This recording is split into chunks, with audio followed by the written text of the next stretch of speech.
everyone, and welcome back to Zoospiracy. I'm Rebecca, and I just want to say from the bottom of my heart that I truly thank you for being here. I'm so excited for episode 3 of this new podcast. And if you're new, Zoospiracy is a wildlife investigative podcast. Sometimes we cover modern cases, sometimes we go into history and mystery, and sometimes we look at something ancient and ask the kinds of questions people have been arguing about for decades. And yes, the alien theories can be part of the conversation, which honestly I'm so excited about. Of course, we follow evidence, but I really like to highlight the animals first. Today's case file takes us to southern Peru, to the Nazca Desert specifically, and to some of the most famous and misunderstood animal carvings in the world. I'm not gonna lie, y'all, I'm so excited for this one because it's less depressing than some of our usual cases, but also just as mysterious. When I heard about this topic, it genuinely piqued my fascination more than I expected, so I definitely tumbled down some research spirals in this story. So if you're ready for something ancient, animal-centered, beautiful, and just a little bit how the fuck did they even do that? Well, let's just get right into the story. So what are we actually talking about here? The Nazca Lines are geoglyphs, which are ground drawings made by removing the dark, oxidized stones of the desert pavement to reveal a brighter sandy layer underneath. They're spread across an arid coastal plain in southern Peru, and UNESCO describes the system as covering about 450 square kilometers. UNESCO is basically the United Nations group that designates and protects places considered important to all of humanity. The lines and figures were made roughly between 500 BCE and 500 CE by the Nazca, which were an indigenous culture that lived on the southern coast of Peru. These figures include living creatures like stylized plants, imaginary beings, plus geometric figures that run for kilometers. They developed these in one of the driest deserts on the planet, along river valleys that cut through the arid landscape. Those rivers made agriculture possible for these communities. The Nazca grew crops like maize, beans, squash, and cotton, and they also relied on the marine resources from the nearby Pacific coast. So their world was literally like this balance between desert, river, ocean, maybe aliens. No, but they are especially known for 3 things. The Nazca Lines, which are these massive geoglyphs etched into the desert. Their ceramics, which were highly detailed, brightly painted pottery featuring animals, mythic beings, plants, and ritual scenes. And their ceremonial center at Kuachi, a large ritual complex with pyramidal mounds used for gatherings and religious activity. The Nazca did not leave behind a written language, so everything we know about them actually comes from archaeology. This includes architecture, burials, pottery, irrigation systems, and the landscape itself. Culturally, they seem to have organized around ritual life tied closely to water, agriculture, and powerful animal symbolism.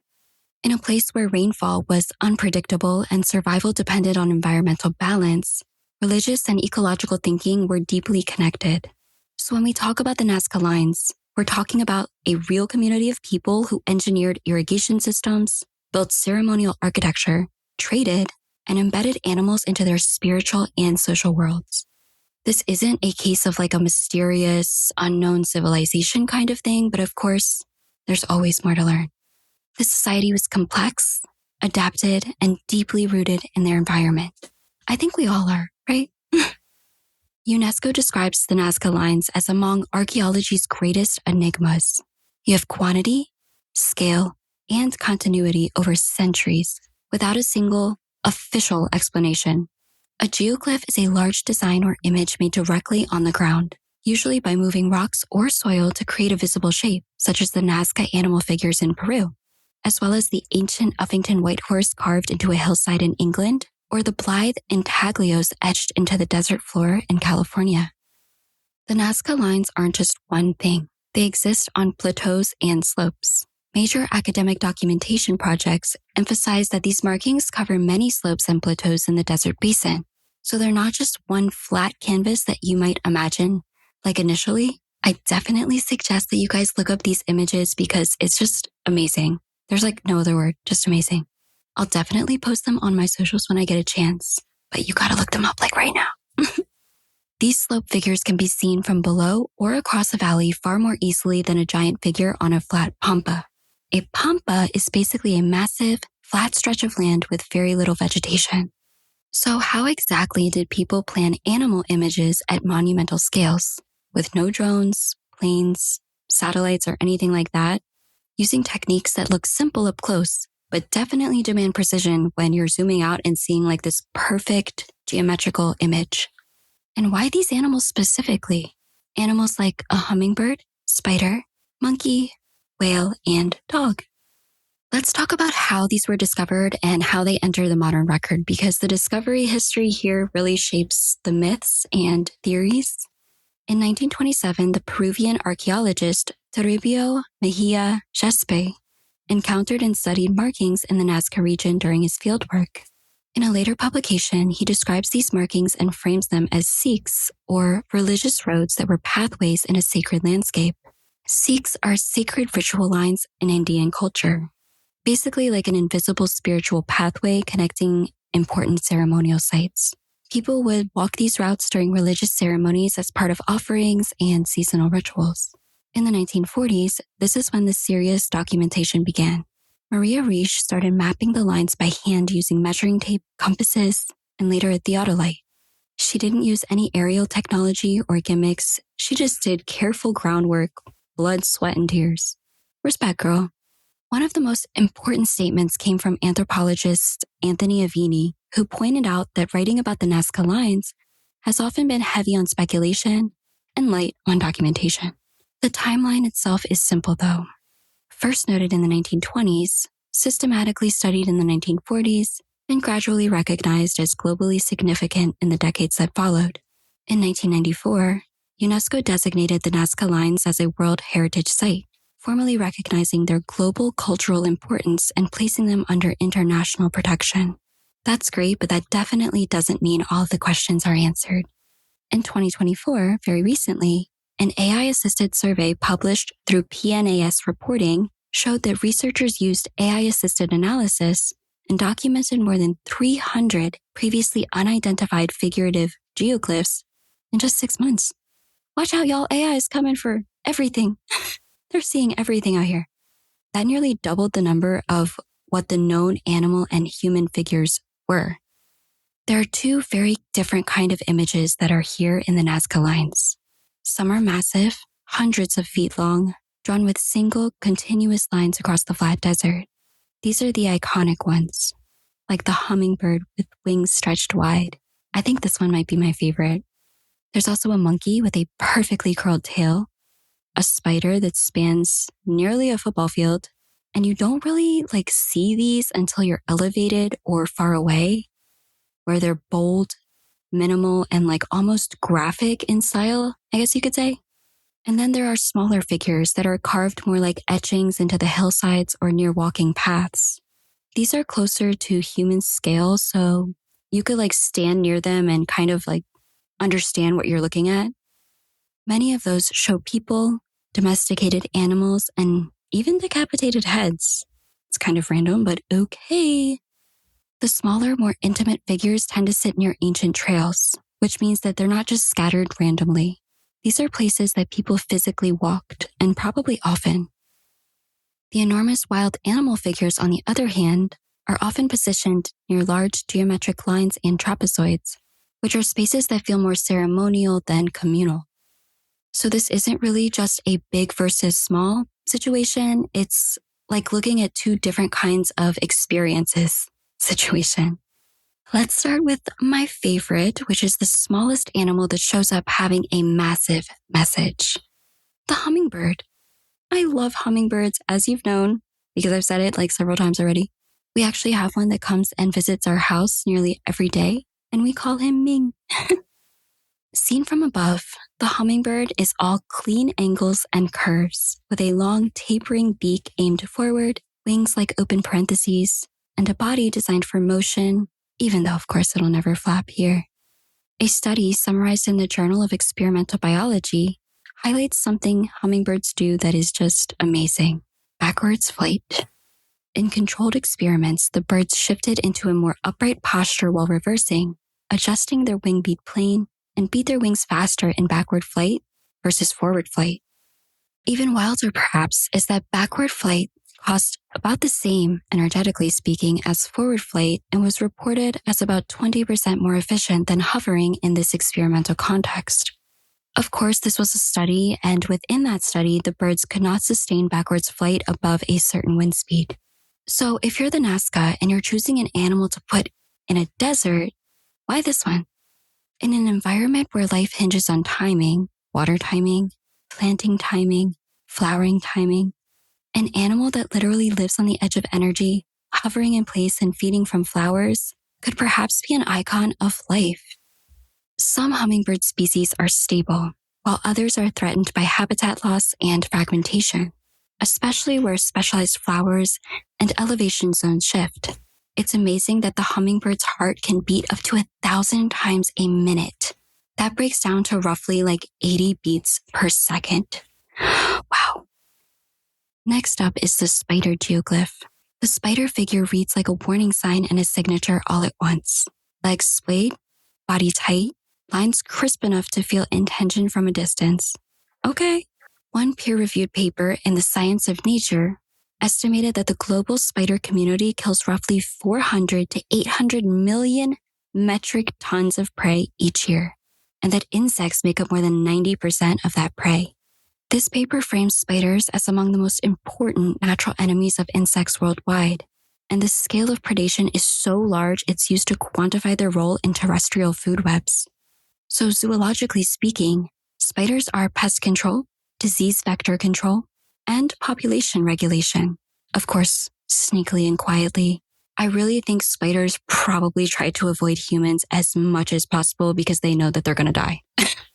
Perhaps spiders are a symbol of the system working properly. The best evidence we kind of have in the context of the Nazca Lines is that spiders are decisive predators in ecosystems. Nazca iconography across media is rich with animals that embody forces like the sky, sea, fertility, and danger. In a desert where insect populations rise and fall depending on small changes in moisture and temperature, spiders are directly connected to those shifts.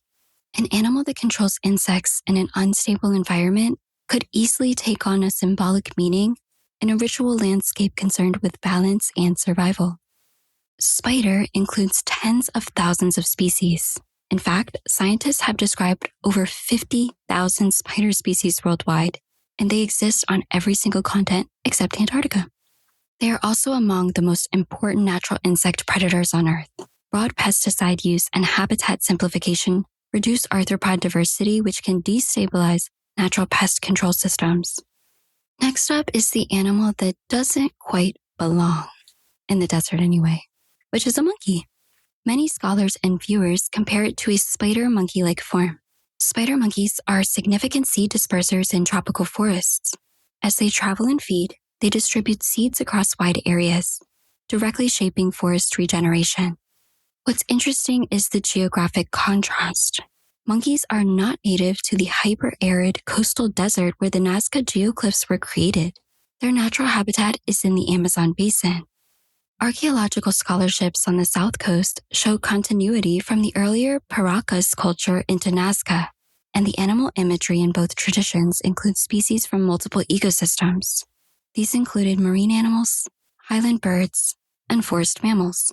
The artistic record suggests interregional exchange and shared symbolic systems that extended beyond the immediate environment.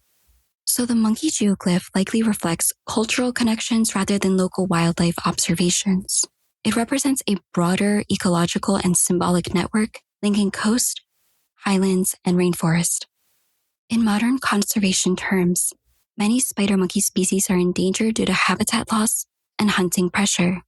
Because they play a central role in seed dispersal, their decline alters forest structure over time. The desert monkey is evidence of cultural reach, but it's a reminder that ecosystems have always been connected. Next up is the Andean condor. The condor is one of the largest flying birds in the world, with a wingspan that can reach over 10 feet. When people identify a condor figure among the Nazca geoglyphs, they're seeing a massive, outstretched bird with long wings and a stable body that's designed for lift rather than speed. Ecologically, condors are obligate scavengers. They feed on carrion, aka dead animals, and that function is critical for our planet. By removing carcasses, they limit the spread of disease and recycle nutrients back into the ecosystem. It's important, extremely essential, and quiet work. Honestly, they don't bother anyone, okay? Today, the Andean condor is classified as vulnerable on the IUCN Red List. Major threats include poisoning, often from carcasses intended for other predators, which lead to contamination and death. In Andean cosmology, the condor is widely associated with the upper world, the sky realm. That symbolic role appears across Andean cultures, not just in the Nazca context. The association reflects the condor's physical reality of living high, soaring long distances, and dominates the air column. When we look at the Nazca landscape, it's a dry, stable, desert surface, which is why these designs were able to be preserved for centuries. This is because the ground forms a protective crust. So placing a giant soaring bird into the space definitely feels intentional here. It's a bit ironic that the Nazca situates a sky animal into the earth. From a conservation perspective, condors still require serious active protection. Reducing poisoning, limiting lead exposure, and supporting habitat protection programs remain central to their survival. Andean condors are literally aerodynamic legends. They have wingspans over 10 feet and can travel more than 100 miles in a day while barely flapping. They ride thermal air currents so efficiently that they sometimes flap less than 1% of their total flight time. They can soar above 15,000 feet, sharing airspace with small aircraft. They're also incredibly long-lived, up to 70 years, and they reproduce slowly, often laying just one egg and not breeding every year. Oh my goodness, that's so sad. That is so sad. It's a species built for patience and not speed. Now let's go from the sky to the sea, because next up in the Nazca art is the killer whale. The killer whale isn't always drawn like a precise marine biology sketch, which you'll see if you look at this image. It's sometimes exaggerated or blended with supernatural traits. Scholars describe and call this figure the mythical killer whale. Art historian Donald Prue traces this motif back to earlier Paracas ceramics, showing it was part of a long, symbolic tradition of Peru's south coast. Mythical doesn't necessarily mean like imaginary, but it means that the real animal was like elevated into something more spiritually powerful. Biologically, orcas, of course, are extraordinary. They live in tight-knit, matriarch-led family groups that can stay together for life. Grandmothers actually play a critical leadership role. They guide pods, share knowledge about food sources, and help the younger whales survive. So don't feel bad about growing older, ladies, okay? There is knowledge and value, as you can see, okay, based on the killer whale matriarchy. Some researchers even compare their social structure to human extended families. They also have distinct vocal dialects. Each pod has its own pattern calls, almost like an acoustic signature, and the calves learn those sounds from their mothers. Conservation-wise, orcas are listed as data deficient globally by the IUCN because populations vary widely in risk. Known pressures include pollution, prey decline, and underwater noise. For a culture living between desert and ocean, transforming a powerful, intelligent, family-centered marine animal into this like supernatural being feels maybe like fantasy, but also mixed with incredible respect. And I love that. Some Nazca catalogs identify a dog-like figure among the geoglyphs, a simple canid outline which is familiar and not too exaggerated. Dogs were among the earliest animals that humans domesticated, beginning at least 15,000 years ago. That relationship reshaped both species and remains one of the oldest human-animal partnerships. That just makes my heart melt. Peru is also home to the Peruvian hairless dog, a pre-Columbian breed depicted in ancient ceramics. Their hairlessness comes from a genetic mutation that also often affects their teeth. They're warm to the touch and historically valued for their companionship. If any of you have one of these dogs, definitely message me or leave a comment here because I'd love to know the disposition of this breed and just more about them. Including a dog in the Nazca landscape suggests that not every animal represented distant or cosmic forces. Some represented animals already woven into the daily human life. While domestic dogs aren't assessed like wildlife are by the IUCN, unmanaged, free-ranging dogs can impact wildlife through predation and disease. And so make sure, always understand that responsible stewardship really, really matters. And all dogs deserve the best. One of the most detailed academic documentation projects on the Palpa and Nazca geoglyph tradition explains that many of these figures were not carved deeply into the ground at all. On the flat plateaus, builders removed the dark, oxidized stone that formed the desert pavement. Underneath that shows a thin layer of lighter sand. By scraping away the darker stones and sometimes piling them along the edges, they were able to create a bright, high-contrast outline that could remain visible for centuries in this dry climate. On valley slopes, the process could be more labor-intensive. Builders sometimes removed sediment and heaped it along the furrow lines, which created these raised borders. But technically, the core method was very straightforward. It was to subtract material and create contrast. What's simple in the technique becomes complex in the coordination and scale. That same research highlights two important details that complicate some narratives. First, geoglyphs appear both on slopes and on flat plateaus. Smaller human-like figures often sit on slopes where they can be seen from below or across a valley. Larger animal figures tend to occupy flat plateaus where distance clarifies the shape. That suggests the builders understood how visibility changed with the terrain. Next, these geoglyphs can overlap. Some lines cross older ones, some figures partially erase what came before, and that layering shows repeated use across time. This was not a single construction event. It was a landscape that evolved. So how do you plan an animal hundreds of feet long without seeing it from the sky? We know that high contrast lines can be created by removing surface stones. We also know that precise surveying can be done from the ground. Maria Reach mapped the lines using measuring tape, compass, paper templates for curves, and later, a theodolite.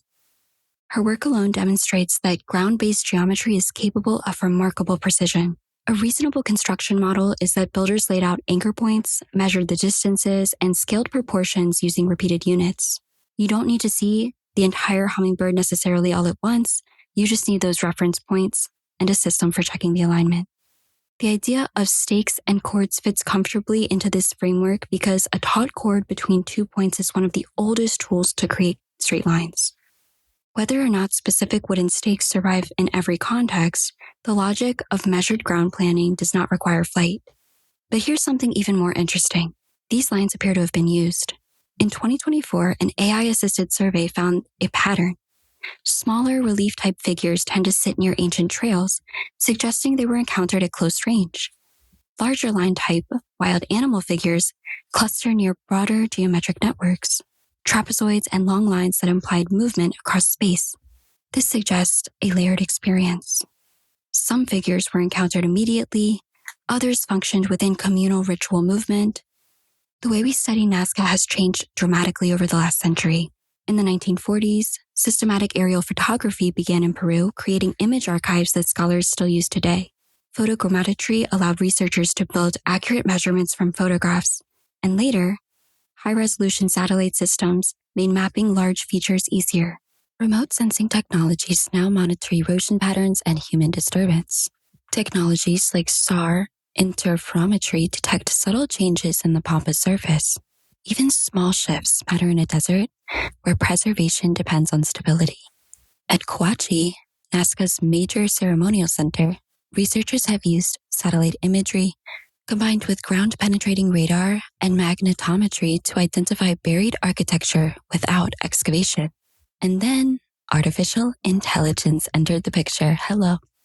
In 2024, an AI-assisted survey identified 303 new figurative geoglyphs in just 6 months of fieldwork. Y'all, AI is coming for us all. That nearly doubled the previous documented figurative set. It wasn't just a coincidence either. Algorithms were trained to detect faint contrast patterns in high-resolution imagery. The system flagged potential shapes, and archaeologists verified them on the ground. In other words, modern machine learning is now helping us see ancient animal images that human eyes alone missed. The total number of geoglyphs is still not fixed. Every time imaging resolution improves, more lines and shapes become visible. The Nazca landscape is not finished revealing itself. Okay, and yay, we finally get to talk about it. Because when you see animals the size of city blocks drawn into the earth, and some of them you can only see clearly from the sky, you have to ask, what is going on? In the 60s and 70s, people started suggesting the Nazca Lines were runways, or signals, or messages to something not entirely human. Of course, that idea stuck and is still floating around. And honestly, I kind of like it. The scale is strange, the geometry is clean, and the desert looks intentional, and it definitely looks like a cosmic art. Although we don't have any archaeological evidence of alien aircraft, this is still a commonly discussed topic relating to the Nazca Lines. What we do have evidence of is organized human labor, surveying, layering, and ritual use.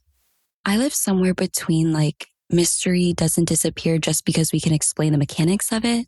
And I definitely think that the Nazca Lines have a communication sort of feeling to them. Whether that was maybe to gods, ancestors, sky beings, the future, whatever else is out there, we don't know. And I'm okay with leaving a little space in that question because sometimes wonder is the point. Mystery is exciting, and what makes it the best is that it may not meant to be solved. The desert preserved these lines perfectly because it's dry, stable, and relatively undisturbed. When that surface is disrupted by vehicles, construction, informal mining, or others, the damage can last decades. In 2025, Peru temporarily reduced the boundaries of the Nazca Archaeological Reserve, raising concerns about expanded mining activity. After public and international backlash, those protections were reinstated. A technical panel was formed to reassess long-term management, and this is another example of how policy shifts affect preservation in real time. For decades, scholars estimated that there were roughly 70 to 80 large figurative geoglyphs. These included animals, plants, and a few human forms. Then the 2024 AI survey added over 300 more figurative shapes. The broader system includes thousands of straight lines, trapezoids, and geometric forms across approximately 450 square kilometers of desert. And the final number is still unknown. Wind moves sand, technology improves, and new shapes emerge. And what's exciting is that we're still counting them. When you take a step back from the engineering, the politics, the theories, what remains for sure are the animals. A hummingbird stretched across open earth, a spider drawn in deliberate lines, a monkey curled into permanence, a whale placed in the desert, a condor extended wider than its natural wingspan, and even a dog among them, and so much more. These are species that live beside humans. 2,000 years ago, people chose to represent animals at this monumental scale. That choice resonates because we still organize our understanding of the world around us using animals. We still rely on their ecological roles. We still assign meaning onto them, of course, and we still build stories with them. The Nazca Lines may be one of the earliest large-scale animal monuments in human history, and we're still discovering more of them, still asking questions, and of course, still fascinated. Animals have always mattered to humans in ways that are practical, symbolic, emotional, and ecological all at once. And now we understand more than ever how deeply our survival is tied to theirs. Thank you guys so much for being here today at Zoospiracy. If you made it this far, you are truly elite. Like gold star energy, okay? I appreciate you so much more than you know. And thank you for tuning into Zoospiracy, where we focus on animals, history, and the mysteries that connect them. You can find us on all socials at Zoospiracy, so definitely come and say hi. Peru is incredible. If any of you have actually seen the Nazca geoglyphs in person, please comment and tell me everything. If you feel like leaving a follow, a rating, or a review, it genuinely helps the show grow and helps more people find these stories. And I'm so thankful for that support. Also, a quick side note on this story, Peruvian food is unreal, okay? If you haven't tried it, fix that immediately.